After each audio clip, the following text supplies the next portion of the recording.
Pan down, let me show you the ingredients. So, obviously, fusilli. Now, if you haven't got fusilli, you can I like to cook the pasta quick. This is fusilli. It's fresh pasta. It's going to cook literally in about 3 minutes, okay? Daddy, that's not fresh pasta. That's not fresh pasta. That's dry pasta. Come on, man. Come on. Michelin star chef, master chef judge. Hulk pasta by Gordon Ramsay. This is how I can sell this pasta to my kids. Cheesy green pasta. The Hulk pasta. Let's see if Gordon Ramsay can be creative and make a very nice pasta that my kids will enjoy. This cheesy green pasta doesn't tell me it's traditional, doesn't tell me it's a recipe he's recreating. It's his own recipe, I believe, so I'm really looking forward to see what he can create. This video has over 1 million views, more than my nonna pasta recipes, more than my pasta recipes, so it must be good. Right, come on, let's be honest. Everything is turning green, but have you done it with pasta? Full of vegetables, cooked in 10 minutes? I bet you haven't. But after this, you definitely will. So, this dish is delicious, full of flavour. My kids love Hulk, so I'm looking forward to learn about this dish. And trust me, any member of your family is going to love this dish. Right, Oscar, pan down, let me show you the ingredients. So, obviously, now, if you haven't got fusilli, you can go with... What did he call them? Fusilli. Ma tu ti rendi conto? This guy's a Michelin star chef, he doesn't even know how to say fusilli. Fusilli, fusilli. Do you call John Damien? Or do you call Michael George? Fusilli is the name. What? Listen to this again, listen. Pan down, let me show you the ingredients. So, obviously, fusilli. Now, if you haven't got fusilli, you can go with penne or even spaghetti. Beef fresh kale, lime, lemon, garlic, arugula, almonds, parmesan, and this little whizzer. It's a beautiful NutriBullet. That's gonna... To me, all of them sounds fantastic. And the NutriBullet sounds like it's gonna make a beautiful green cream. So I am excited. Blend that beautiful green sauce, then we're gonna finish that and run it through the pasta, and then top that with some almonds. Right, let's get 10 minutes on. I just want you to pay attention one more time to the pasta. See how the pasta is like very dark orange. So, obviously, fusilli. Now, if you haven't got fusilli, you can... If you use fresh egg pasta, you want that to be dark orange because the egg, fresh eggs are dark in color, so they make the pasta look darker. But this is dry pasta from the supermarket, the one from the packet. So unless it's spelt pasta or gluten-free pasta or any type of difficult pasta, this is a basic semolina and water pasta, it's too orange, so it's not a good quality pasta. Look, I live regional Australia, and I can find common pasta shapes like fusilli in supermarket, good quality ones. I'm not talking about the cheap, nasty ones, okay? So he's Gordon Ramsay, he should be able to have better pasta, okay? So let's try to promote better pasta, more protein, more fiber. When you use good pasta, which is full of proteins and fiber, you don't need to put the chicken or steak on top to add protein. That's going to blend that beautiful green sauce, then we're going to finish that and run it through the pasta, and then top that with some almonds. Right, let's get 10 minutes on the clock. First off, season that pasta water, okay? Get the gas on there, and be generous with the olive oil, okay? This olive oil sort of helps emulsify the sauce. Now, garlic, okay? I said earlier, you can use a little chili, okay? Don't sweat about chopping the garlic super fine. The finer the garlic, the quicker it burns, okay? To be honest, so far I'm liking everything he's doing, you know? So just lightly slice that garlic, and you know what? From there, in. Get that gas up. Because, you know, I believe it's gonna blend everything later on, so you don't really need to cut the garlic. You can just put the garlic in there, just crush it a little bit, but that's okay. And then, again, literally start frying that garlic off there.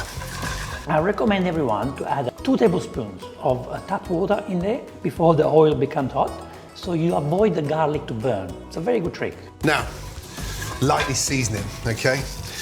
I don't care how many Michelin stars you have, how many years you've been in the kitchen, you do not put salt in garlic. You do not put salt in sofrito. It doesn't do anything. You don't need to do it. You don't put salt in garlic. You don't put salt in any sofrito. Guys, this is basic 101. I don't care how many years experience you have. There is no salt going on the garlic. Come on. And also, you don't need too much salt. What are you learning these days? You do not need a lot of salt. You add natural salt at the end. You can put salt in the sauce once everything is combined together, but you add at the end the natural salt, which is the pecorino cheese or Parmigiano Reggiano. Do not put too much salt in your dish, please. Little touch of heat in mind, just a touch of chili flakes in there, okay? Once we start getting a bit of That's personal. If you're serving this to kids, I don't recommend to put in chili. colour on that garlic, okay? I'm going to add my kale. Now, the kale's going to be sort of lightly sautéed, and then we're going to steam it at the end. I'll show you why. Get that in there and literally cover the base of the pan with that kale. Now, from there, Kales are extremely good for you, and I think they're underrated. They're actually very nice to use in pasta. My recipe is very easy. Garlic, kale, and olives. Beautiful. see this almost sort of wilt down, but not as fast as spinach. And kale's got that nice sort of rugged texture running through it, so it's got some energy to it. Spinach disappears, kale cooks beautifully. A little touch of salt on top, salt on bottom, a little touch of pepper, olive oil drizzled on top, okay? I'm gonna throw in a couple of the almonds just now to get a little bit toasty and make that sort of come together as a flavor. So far it's beautiful. All the techniques he's using is beautiful. The way he adds the extra virgin olive oil, I like it. I like it. So good. Pasta, turn up the heat. I like to cook the pasta quick. This is fusilli. It's fresh pasta. It's gonna cook. Again, fusilli, fusilli, fusilli. I like to cook the pasta quick. This is fusilli. It's fresh pasta. It's gonna cook literally in about 3 minutes, okay? Get a That's not fresh pasta. That's not fresh. That's dry pasta. Come on, man. Come on. Michelin star chef, master chef judge. He's got restaurants all over the world. He's telling you this is fresh pasta. This is a cheap, dry pasta from the packet. It's not fresh. Do you understand? This is definitely not fresh. You can tell. It doesn't cook in 3 minutes. That cooks, if it's a cheap pasta, probably in 8-9 minutes. A normal brand, a good brand will cook for about 10-11 minutes, even 12. So do not tell me that that's fresh pasta first, and don't tell me it cooks in 3 minutes, because it's not true. Unbelievable. It's okay. Get a nice gentle rolling boil and roll that pasta. Listen to that sound. That's the sound of dry pasta. Listen to that sound. It's dry pasta. Rolling boil and roll that pasta in there. Bring up the It's dry pasta. temperature super quick. Put the lid back on. I always like just to turn the pan. My recommendation is don't put the lid back on the way it did, because what happens is with the steam, the water will boil and then the steam will kind of want to escape. So the lid starts to move, bubble. Have a little bit of room on the side for the steam to leave the pot, okay? It's highly recommended. Temperature super quick. Put the lid back on. I always like just to turn the pan. That stops any pasta underneath literally sticking to the pot. Oscar. But what did this guy learn, these things? How can he teach you these things? Okay, so basically what you need to do is to get a spoon, like a wooden spoon or plastic spoon or stainless steel spoon, and just stir. That technique he used does not do anything, especially if you're using a lot of pasta, it doesn't help. When you put the pasta in the pot, it quickly go and sit at the bottom, okay? Especially if you use a whole packet, okay? So stir, move the pasta around with a spoon, okay? And then let it cook, boil it. If the pasta boils for 8 minutes, I recommend to go and stir the pasta for about 2-3 times, especially in the first 5 minutes, because that's when the pasta starts to cook and become softer. That's when you have a risk to get the pasta to get stuck at the bottom, okay? From going from hard to soft. So the first 5 minutes, stir 2 to 3 times. Pan down, please. I just want to have a look at this in here. The kale is starting to wilt down, okay? From there, get yourself a ladle and then take some of the pasta water, which is full of starch, and just... No, pasta water is not full of starch here. You just put the pasta in. You want to wait. I can't believe it. Now, the pasta cooks in about, let's say, 8 minutes, okay? At 7 minutes, even 6 minutes, okay, you can start getting the water. So the pasta will release the starch. The pasta is not even soft yet. The pasta hasn't released anything yet. Hasn't released any starches yet, okay? The pasta is still hard. It's only been a minute. So there's no, use tap water, it's the same thing. Just wait, at least 5 minutes. I'll give that pasta time to relax and to release the starch. Unbelievable. Just go round in there. That's the noise you want to hear. Time, please. 2.5 minutes down. Nobody goes down. Right. From there, sweat that off. Turn up the gas. Get that heat back in there. And then look, you see that kale starting to break down. Now, I want to get a little bit of sort of zest going on. I want a little bit of excitement to that green kale.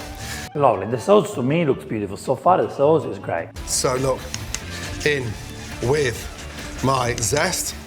And that starts to sort of make the kale a little bit more vibrant. Now, look what's happening, okay? The kale's starting to sweat and break down. Pasta water's giving it that really nice touch of starch. I want a little bit of It's no starch, but yeah, it looks beautiful. The sauce looks beautiful.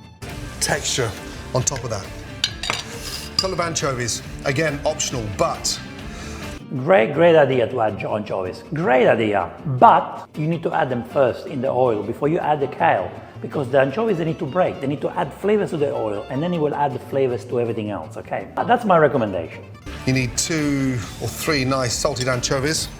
Chop them up, okay? And literally just lift that up and throw them on top of the kale. Now give that a really nice stir. As that kale starts to cook, okay, smell with that citrus at the end, just sort of lifts this. I don't want to overcook the kale, okay? I want some structure in there. From there, get your beautiful mix. Collect all your kale sort of one side and fill up that beautiful. By the way, it's a bit hot at the moment, right? So first I would recommend to get the tall one, the tall mixing, how do you call it, I think. It's the one you're using is a bit too small. That's NutriBullet.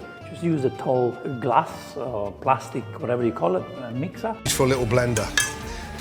Now, you can use a blender, or you can actually use a stick mix as well. This thing. No, the stick won't work in there, I'm sorry. The stick won't work. You need to use the blender. You must use the blender. The stick definitely won't work. You're not blending tomatoes, okay? It needs to break properly, and then you can't use a stick blender. It just does it beautifully and quick. Now, from there, look, get that juice and literally just pour that inside. So far it's beautiful. I like what he's doing. Can't throw that away. The flavour in there is crazy.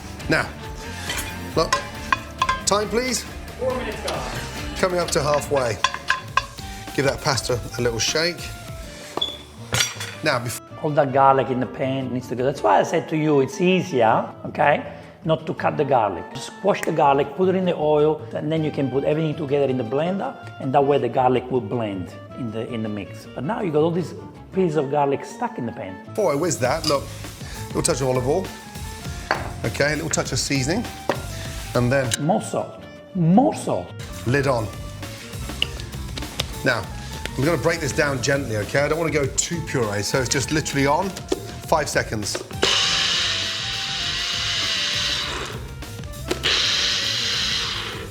Got this beautiful, amazing sauce. Beautiful, I have to say. I love this. I'm a big fan of blending sauces. I'm a big fan. Now, look at that. Put that back into the pan. Now, we start focusing on the seasoning. Spread that out. Okay, more seasoning, okay. And look what's happened. It's broken down. And like I said, you can put that in a blender or even a stick mix, but now we start to correct the actual flavour. Halfway. Touch more olive oil in. That's good. The more olive oil, the better. I'm going to check my pasta. And look, bring that sauce down to sort of almost like a nice creamy, richy, densey sort of texture. The pasta is not ready yet, my friend. That pasta's beautiful. So it's not beautiful. It's been 3 minutes, it's not beautiful. It needs, if it's a cheap pasta, which it is, you need at least 5 more minutes. So it will cook for minimum 8 minutes, even the cheapest one. Out. Get out. Overdrain the pasta. But get out. Guys, it's been 3 minutes, the pasta. You can't do that. It's faking it. It's faking it. That pasta's beautiful. Out. Don't overdrain the pasta. The starch inside that fusilli helps thicken the sauce. And now you bring the whole thing to boil, okay? And this is where it starts to sort of almost come alive. Beautiful. From there, I'm gonna start mixing that in. And now you can see that nice, fresh, vibrant green flavor. It's a The sauce is beautiful. The sauce is really nice. perfect dish for us at weekends, especially after a run or an hour in the gym or a couple of hours on the bike. This is something that is hearty, incredibly healthy, but more importantly, so good. Now, we use the kale. We've cooked the kale down. Sometimes I like to finish it with a bit of roquette as well inside the pasta. I'll show you that now. That gives that nice little peppery flavor. Good, all out. Now, give that a little mix.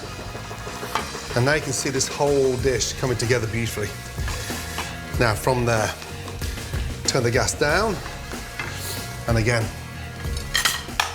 I'm gonna finish that literally with some fresh lemon, okay? Beautiful, the lemon addition, beautiful. I'm gonna add half of my roquette in, fold that in, literally. And then with the other half, I'm gonna dress that. Turn that in. That's Just switch off the boiling water, please. beautiful. 7 minutes in, 3 minutes to go. Now, that is beautiful. Off with the gas, okay? Give that a little shake. The remainder of my fresh roquette, touch of salt, olive oil, touch of lemon juice. I'm just gonna glaze that lightly and just sort of dot that around. So I've got half roquette cooked, Why don't you do this in the plate? Serve the pasta first, and then you decorate it with the rocket. and then that nice sort of texture of my almonds crunched through the hands in, and then finally a nice salty beautiful aged parmesan and go over the top. See, that's your salt. That's natural salt from the Parmigiano, okay? It's beautiful, okay? And do not use those craft or cheap Parmigiano. I actually did a test. I went to the shops, and if you compare the fake Parmesan and the real Parmigiano, the price is very similar. Of course, the older the Parmigiano is, the more expensive. But if you get a Grana Padano or a young Parmigiano, like 12 months, the price is very similar to those fake Parmesan cheeses that you find out of the fridge. Okay, so don't be fooled. He's using Parmigiano, he's doing Parmigiano on top. By grating Parmigiano on top, he's adding umami, he's adding saltiness, he's adding flavors, okay? Reduce the amount of salt you use. Use more Parmigiano. And there you have, literally, a beautiful, fresh, vibrant, green, healthy pasta dish done in under 10. Boom! Time, please. You have 1 minute and 51 seconds remaining. Shit, I may be getting old, but let's be honest, I'm getting faster. All right, this is beautiful. I like the sauce. Unfortunately, the pasta wasn't cooked. This is a show, and as you know, he's a showman. The pasta wasn't cooked, so it could have been done in 10 minutes, of course. The pasta needs at least 8 minutes, that cheap pasta. I know from experience. So I have to say that the pasta sauce he did, beautiful. I won't change anything. Maybe I will put some Parmigiano in the blender. No, you don't have to. Beautiful, beautiful dish. I would serve it and then add Parmigiano. Another thing I would have done maybe is to use a stainless steel, maybe something else I would have done instead of using the cast iron pot like that. I would have used something with an handle, like a pan, a fry pan that I can stir so I can toss the pasta. I think I would have done that myself, but what I did, it's okay. You can really use any pan, it's fine. Beautiful pasta, but for him to eat this pasta, it would be very hard. I don't think he would be able to hit the fusilli because they're extremely, extremely hard. Not even al dente. Bon appetit. Bon appetit is French, okay? This is pasta, it's buon appetito. Buon appetito. Bon appetit is French, okay? To all of you, thank you for watching Ramsay in 10. If I went too quick, I apologize, but slow it down. See, he didn't eat it because that pasta wasn't cooked properly. It's just a show. It's a show to entertain you, okay? So, what did we learn from this video? A great pasta sauce made in less than 10 minutes. Beautiful. But the cooking pasta technique, it will turn you off. So if you cook the pasta the way he did, it will turn you off, okay? Do not trust everything people say online, okay? Do not trust everything that you see. Just because a video is viral, it doesn't mean it's good, okay? Please. That's what I'm trying to say. The reaction videos I do are done for a reason. for us to learn from people's mistakes, okay? And I don't care about the person who cooks. I'm talking about the food, the way it's cooked. We learn from other people's mistakes so you can learn and improve. You don't want to listen to it? I don't care. Don't listen. Don't watch this video. But if you care, if you want to learn, if you want to educate yourself, you want to improve the way you cook Italian food and pastas, then listen to me, because I'm here to help you to do that, okay? I don't care about the chef who cooks. I don't know the person, I don't know them. They might be the nicest people in the world, but if they make mistakes with the tutorial, how they teach you, well, I need to tell you so you can improve. The way I look at life is we can always improve. We can always be better. We can always do better. And I like to learn from other people, to improve, listen, learn every single day. Doesn't matter how old you are. You could be very young, you could be very old. You can still learn. You can be 20 years old, you can be 100 years old. You can still learn every single day. Guys, I enjoyed watching this pasta sauce by Gordon Ramsay. Let me know in the comment below what you think of this dish. Will you make it? I think it's worth trying it and cook the pasta the right way. Thank you so much for watching this video. I will see you in the next Vincenzo's Plate reaction video o video recipe. E ora si mangia Vincenzo's Plate.